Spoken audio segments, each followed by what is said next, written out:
Bom, pessoal, queria então dar boas-vindas a todos vocês e também boa tarde. Hoje então nós temos o nosso penúltimo seminário do semestre. Para quem não sabe, quem veio pela primeira vez, a gente tem encontros mais ou menos quinzenais aqui no departamento. São chamados de seminários do DAM. E são sempre abertos, públicos, gratuitos, para quem tiver interesse. Por favor, divulguem. A gente tem uma página no Facebook também para quem quiser se associar para ficar recebendo as notícias. E, enfim, hoje a gente tem o prazer de receber uma amiga e uma colega, a professora Francisca Ferreira.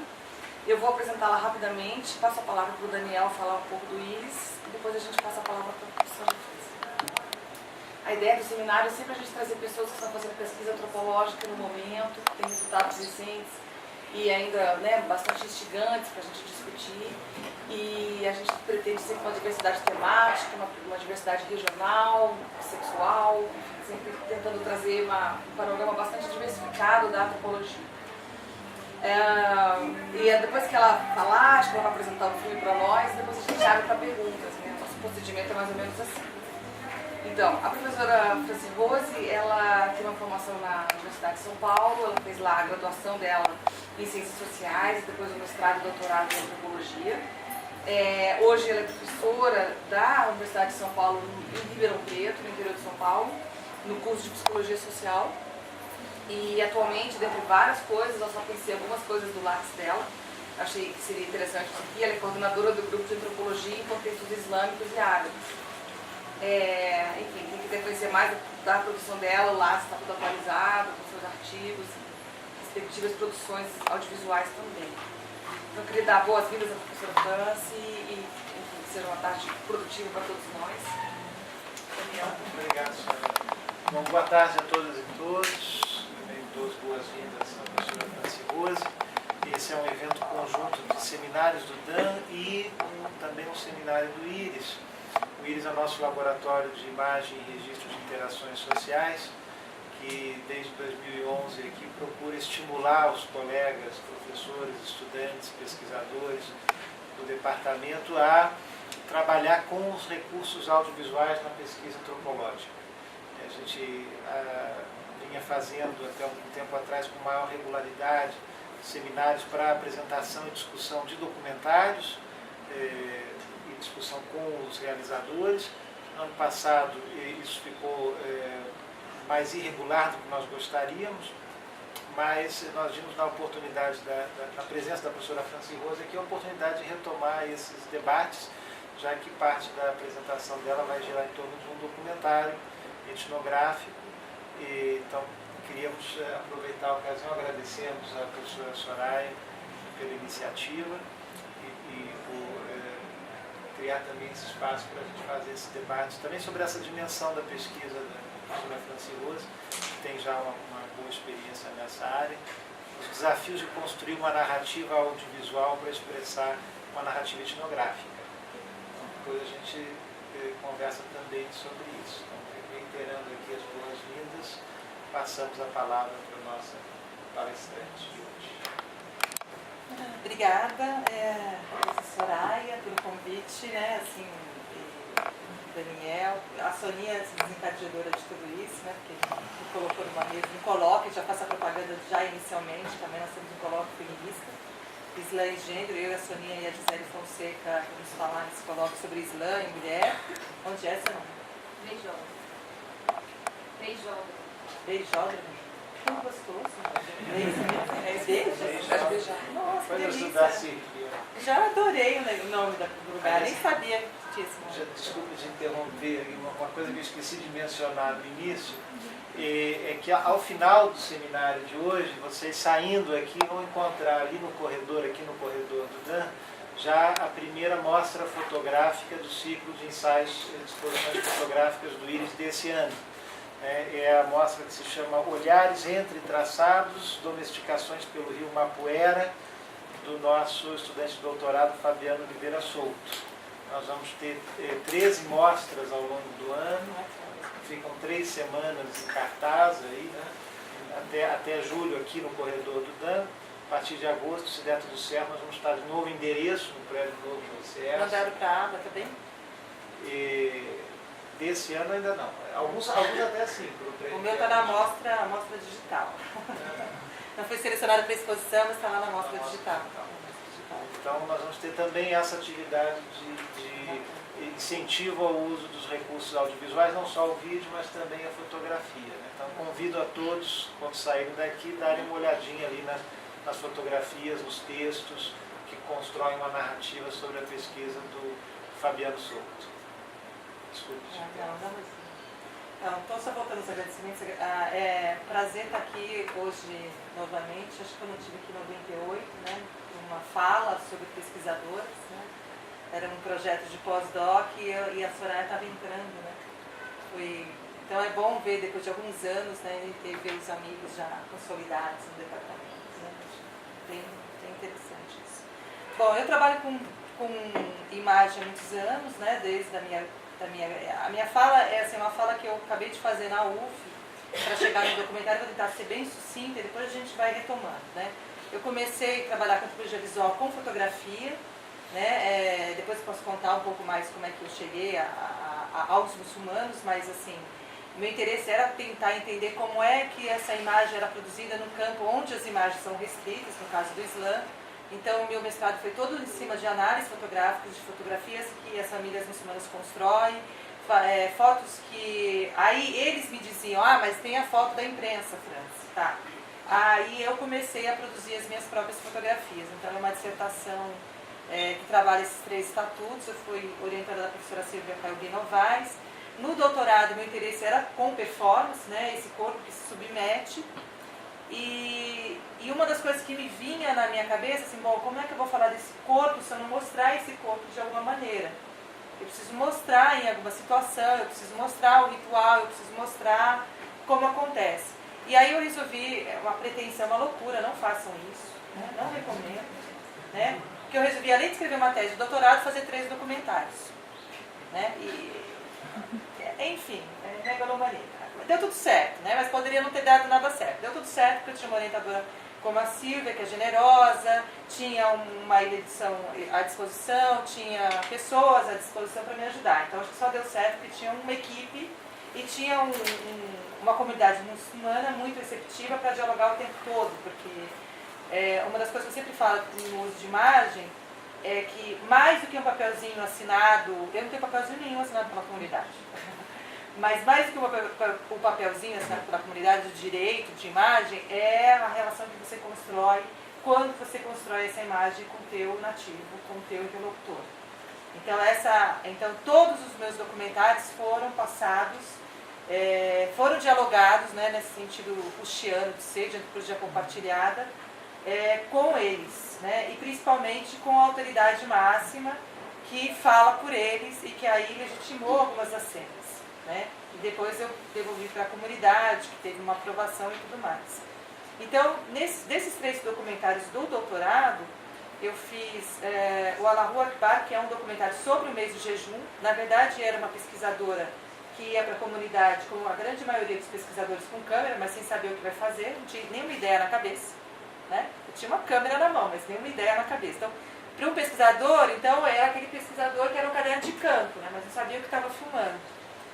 É horrível isso, não façam isso, né? Porque você gasta tempo, disposição e isso não é rentável, né? Mas a gente era um grupo muito novo, a gente estava iniciando, então tudo era um deslumbre, né? E eu tinha 40 horas gravadas, né? E dessas 40 horas gravadas, 12 eram sobre o jejum do mês do Ramadã, que aí eu fiz construir, então, um documentário.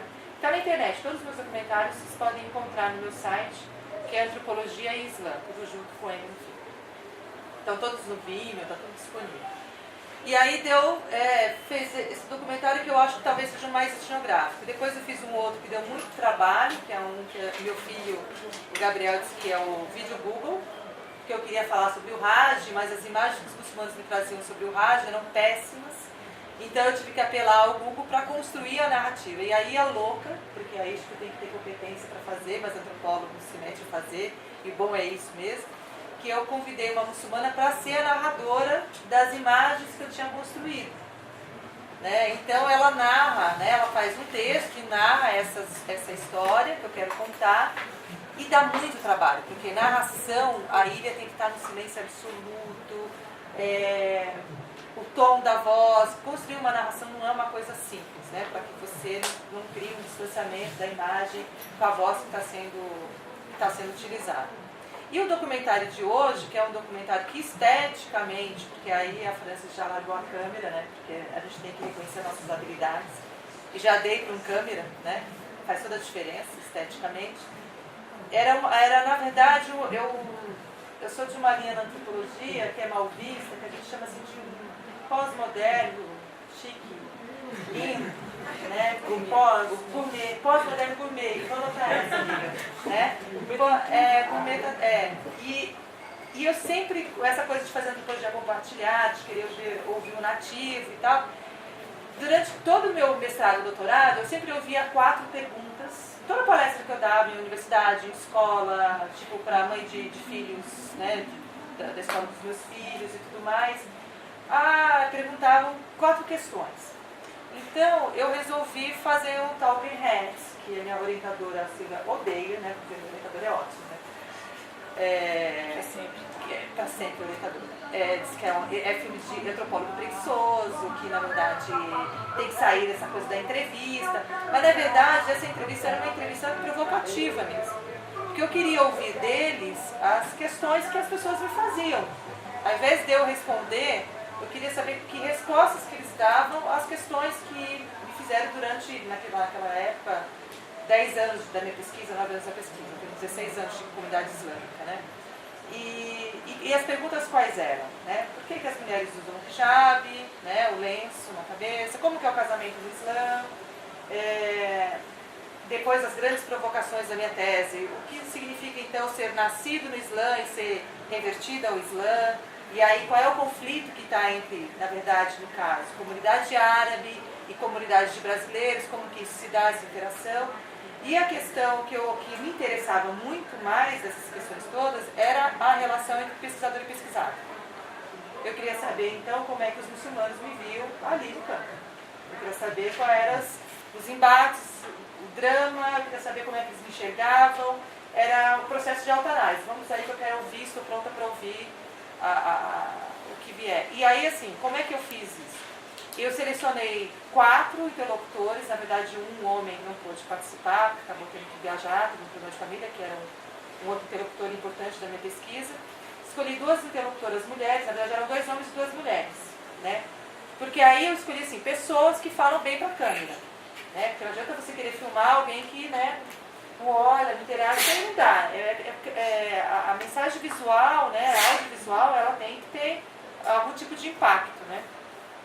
Então eu escolhi esses interlocutores justamente porque com a câmera de vídeo eles não iam ficar intimidados e eu tinha muito mais intimidade com eles. Então eu podia fazer as perguntas mais estranhas que tudo bem, ia passar numa boa, né? Então eu escolhi esses 3 personagens, acabaram ficando 3 personagens, que eles me respondem essas perguntas. Então o documentário Vozes do Islã é uma resposta a isso. E aí uma outra estratégia que vocês vão ver no vídeo, logo de cara no início, que assim, durante esses anos de pesquisa eu gravei com muita gente. E vocês certamente, quem trabalha com audiovisual, a gente grava com muita gente, só que na hora de montar o vídeo, o fulano não vai entrar. Não cabe, né? E aí, o que eu faço? Coitado, mas ele foi tão bacana, tão legal, eu faço agora aquele problema de consciência do antropólogo, mas não cabe no vídeo, tá fora. Aí eu de certa forma, eu homenageei. Eu criei deixei a minha editora louca, eu criei uma cena, que vocês vão ver umas janelinhas, que todas as pessoas que falaram para mim nesses anos todos, que gravaram para mim, elas aparecem. E aí a gente fez uma montagem, uma brincadeirinha, que aí eu me senti aliviada, e quando eu apresentei para a comunidade, eu disse assim, olha, muita gente não aparece aqui, não porque seja menos importante, mas é porque a gente tem que definir um tempo para o vídeo que não podia extrapolar isso. Né? Então, só para vocês terem uma ideia de... E aí a gente volta a conversar.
oprimida por causa do meu véu. A lei suprema é a lei de Deus, e é essa que nós devemos seguir.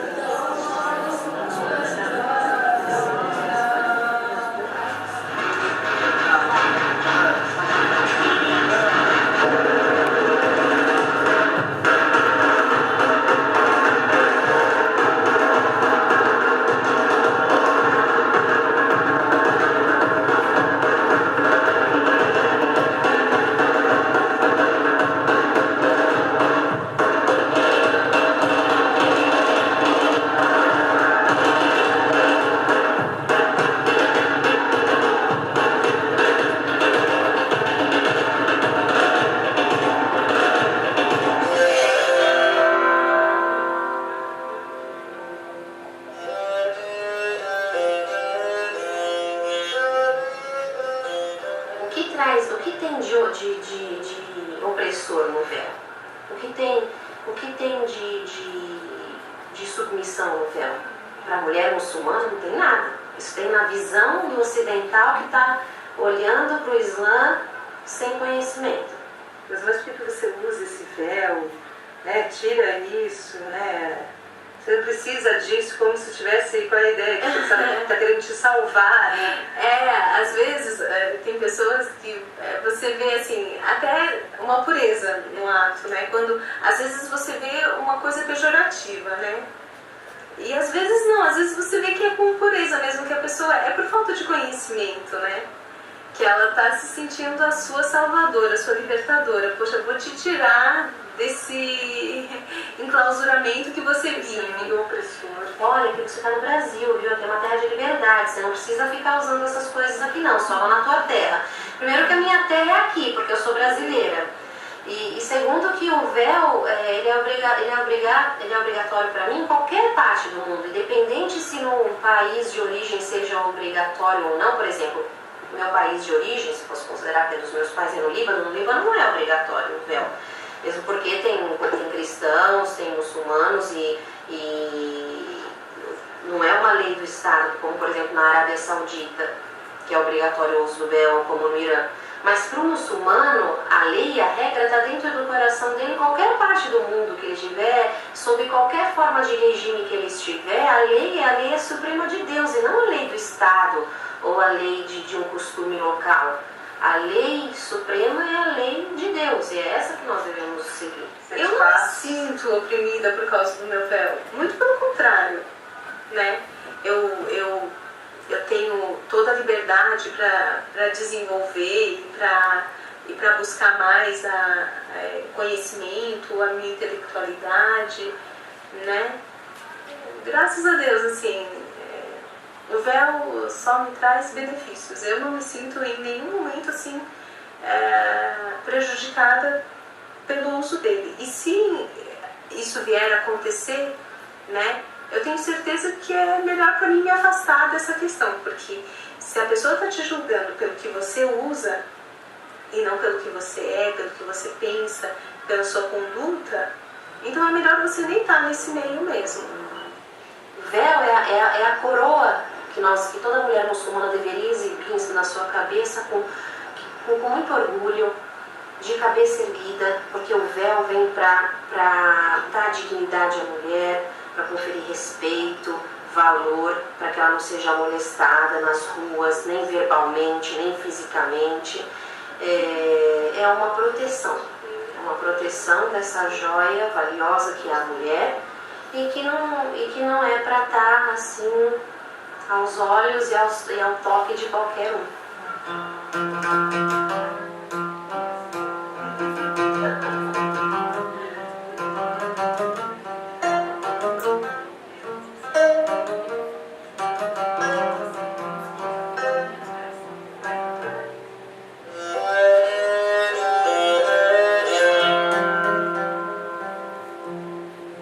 Certa vez também, uma moça que estava apaixonada por um rapaz, dois noivos vieram pedir a mão em casamento dessa moça. E um era muito rico, era de agrado dos pais, e outro rapaz a quem ela amava era muito pobre, então os pais negaram e não queriam casamento. Então ela foi ter com o profeta Muhammad sallallahu alaihi wasallam. E o que ele respondeu para ela? Eles disseram, eu não vejo para duas pessoas que se amam a não ser o casamento. Quer dizer, se ele amava a pessoa, mesmo aquele rapaz que seja pobre, tem que considerar o sentimento da moça e não a imposição dos pais. No Islã, o correto é não haver toque, beijo, essas coisas, antes de se ter firmado um compromisso. Você conhece a pessoa conversando mesmo com ela. Um noivado, ele é praticamente um casamento. Ele é o casamento religioso, mas você não consuma o casamento. Né? Você já é considerado esposa. Mas já é considerado esposo perante Deus. Então o que faz? Aí já pode haver o toque, você já pode se abraçar, já pode beijar, Então, já pode sair casamento, junto. né? Casamento religioso. Mas como você não consuma o casamento, você só vai consumar o casamento depois da festa de casamento. Você conheceu seu marido num desses acampamentos? Sim, foi num acampamento islâmico organizado por ele, inclusive. Por ele, pelo Shefali, né? Através da UAN. E aí a gente se conheceu. Primeiro era um curso restrito a poucas pessoas. Tinha 30 participantes do Brasil todo. E foi onde a gente se conheceu. Meu marido, eu conheci no Centro Islâmico do Brás, centro de divulgação.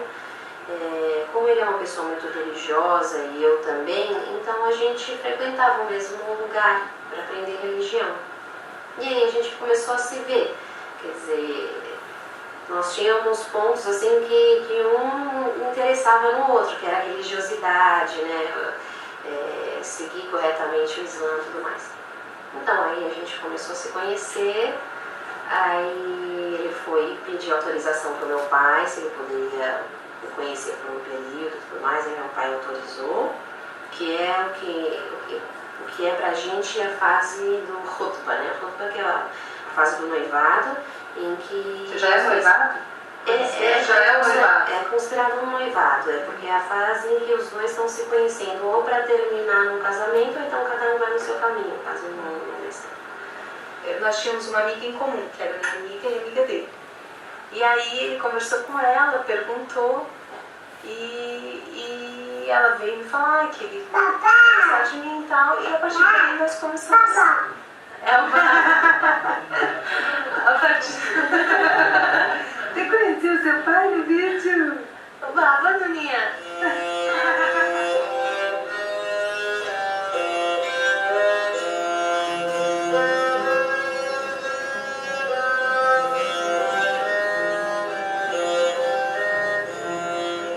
O Brasil vamos dizer, ainda é uma periferia do mundo islâmico. O mundo muçulmano não olha para o Brasil muito como uma colônia muito significativa, apesar de muito numerosa. Por exemplo, nos Estados Unidos eles têm muitas outras regalias que nós não temos. Eles têm carne halal com muito mais facilidade, inúmeras mesquitas, centros de divulgação com muito maior facilidade, número assim, estrondoso de líderes, de sheiks que vão para lá e até de pessoas importantes do mundo árabe, islâmico que vão para lá. Aqui não, aqui a gente tem muito mais dificuldade para quase tudo. Quase tudo, porque é uma colônia significativa, numerosa, mas que requer muito trabalho ainda.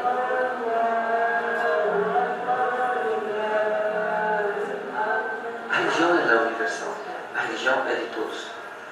E a maneira como é... E ela precisa dos árabes. Como é? Os árabes são necessários para essa religião, não pense que não é. As pessoas não podem falar, a religião é universal e nós não precisamos dos árabes. Não. É necessário que haja os árabes, por quê? Porque eles detêm a língua do Alcorão. Precisa se aprender. Com quem que você vai aprender a língua do Alcorão?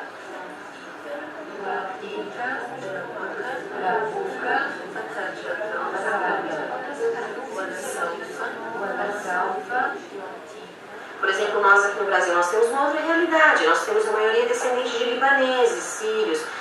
Esses descendentes já não entendem tão bem a língua árabe que o sheik faz o sermão na mesquita. Então nós precisamos de sheiks que falam mais português. Nós precisamos dar aulas em português de religião para os jovens, para as pessoas. Então, Cada país tem sua necessidade, eu tenho dúvida. Nós não podemos ser mal agradecidos. Tudo bem, existe um conflito, talvez, de falta de conhecimento dos dois lados. Essa é a questão. Dos árabes que não têm profundo conhecimento da religião.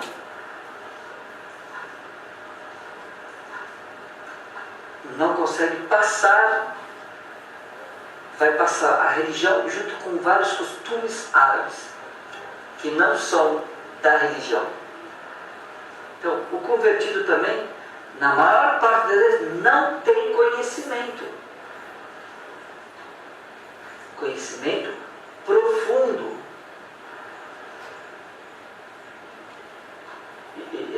É importante se dizer. Então, o que acontece?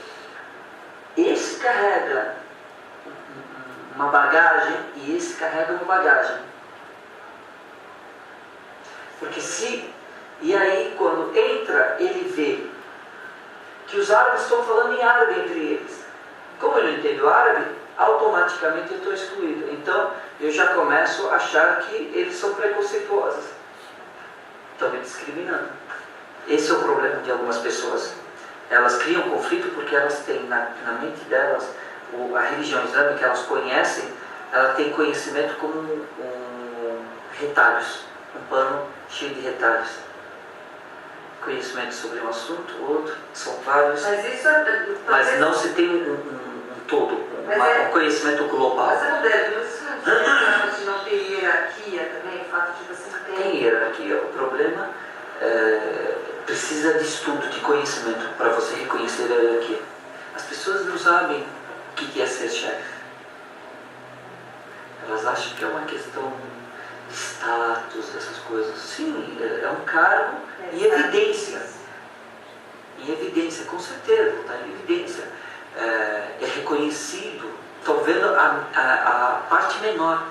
Porque a parte maior é quando às 2, 3 horas da manhã, todos os dias, 2, 3 ligações, não te deixam dormir, a sua família sente a sua falta, você está viajando, você está indo para lá, você está indo para cá, você está ensinando, você está dando aula, você está sofrendo, as pessoas veem todos os problemas que trazem para você e você tem que estar bem em todos os momentos. A comunidade muçulmana de origem árabe, ela já reconhece o chefe como líder natural, porque isso já vem de berço. Porque aqui eu sempre ouço, assim, minha religião é entre eu e Deus. Esse é um problema. Esse é um discurso que eu mais ouço nas comunidades. Deus no Corão Sagrado, ele diz: obedeçam a Deus, o seu mensageiro e os líderes de vocês. Para você chegar a Deus é necessário que você tenha o profeta Muhammad sallallahu alaihi wasallam, ele diz: quem morrer e não tiver dado voto de obediência a um líder, tem uma morte como se fosse uma carniça, uma morte. Por quê? Você não faz parte de um grupo, você não faz parte de um corpo. É um corpo sem cabeça. Eu acho que... Vive? Tem vida? Um corpo sem cabeça tem vida? Não tem. É essencial a cabeça. Tem um corpo, tem a cabeça, tem um coração, está batendo, mas não tem o cérebro. Eles vão dizer que a cabeça é Deus. Não. Então eles não entenderam o Alcorão.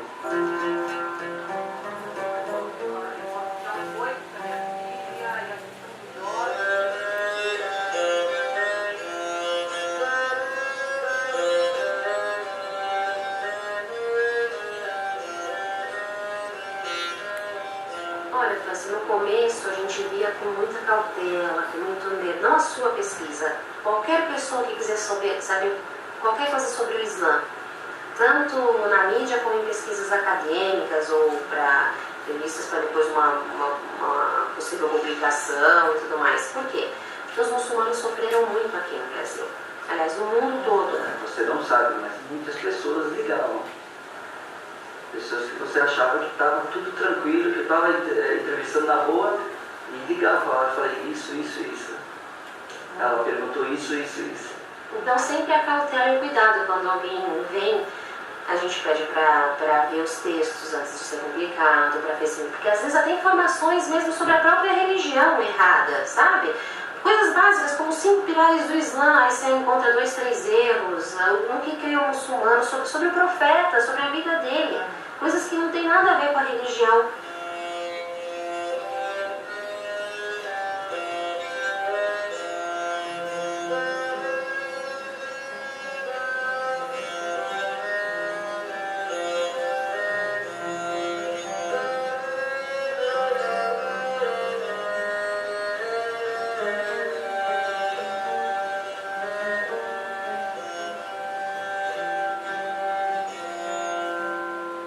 Então, com esse cuidado é que a gente vem olhando as pesquisas, mas é evidente que pesquisadores e pesquisadoras são muito diferentes uns dos outros e a gente confia, e a gente vê o trabalho, no caso do seu trabalho, é uma pesquisadora que eu acho que você já tem confiança da comunidade, ninguém te vê com estranheza, ninguém te vê com desconfiança. Essa que é a parte mais importante da relação pesquisador e pesquisado, principalmente para o grupo que tem essa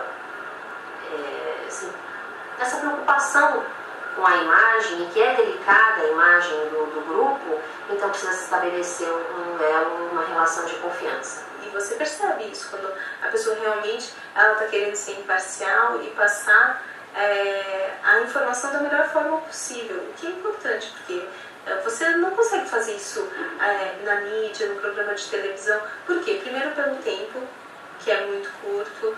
Segundo, porque não é aquele repórter que veio na sua casa, que teve contato com você, que vai editar aquela matéria e vai colocá-la da melhor forma possível, dentro do contexto e tal.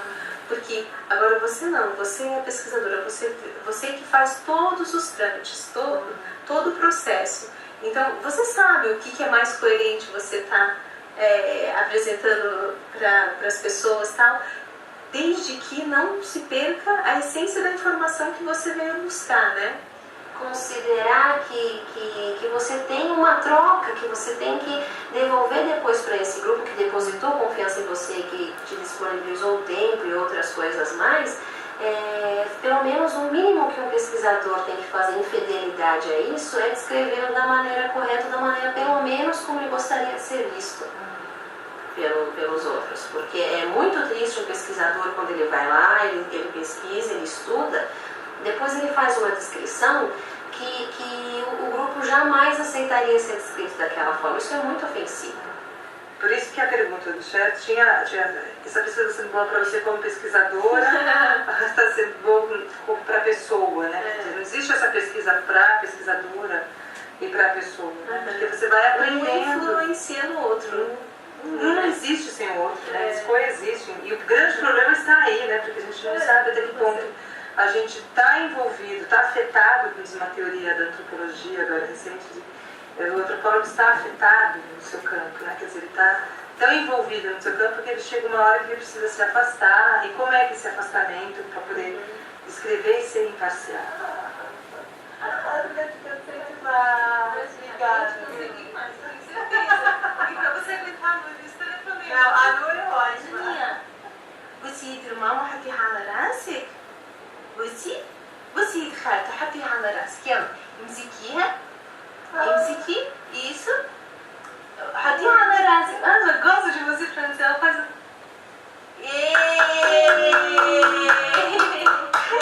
بصي ايد ماما. استنى نيا. ايد ماما حطيها على راسك. ليه؟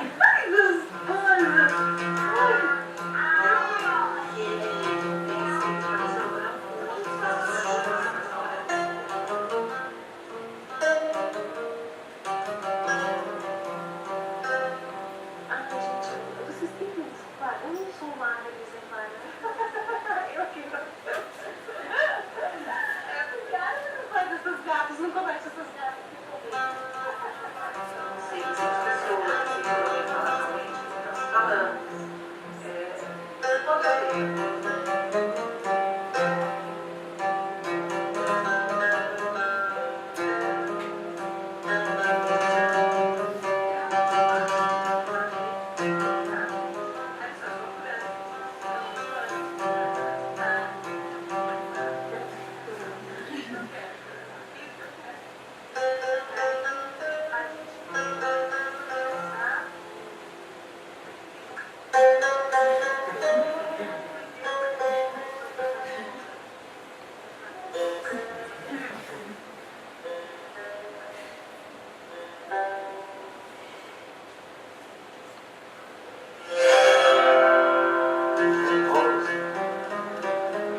milhares, centenas de milhares de pessoas.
Quando um muçulmano bom, ele fica muito alegre, recebe a gente de braços abertos. Se for um muçulmano que só fez maldade aqui na terra, ele fica triste, ele vira o rosto, assim, não nem receber a gente.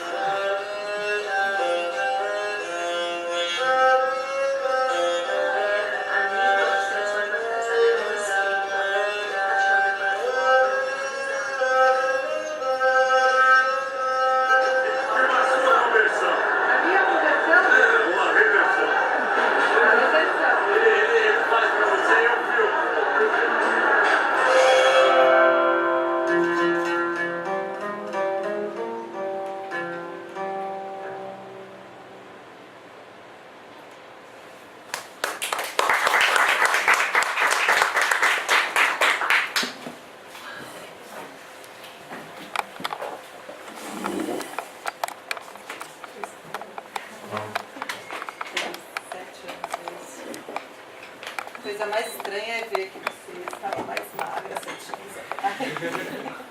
detalhe feminino, né? Ai, Bom, você quer falar mais alguma coisa? Que eu de passar para as eu perguntas? faço para as perguntas. Tá legal. Não sei se o Daniel quer fazer alguma, você quer passar também generalizar?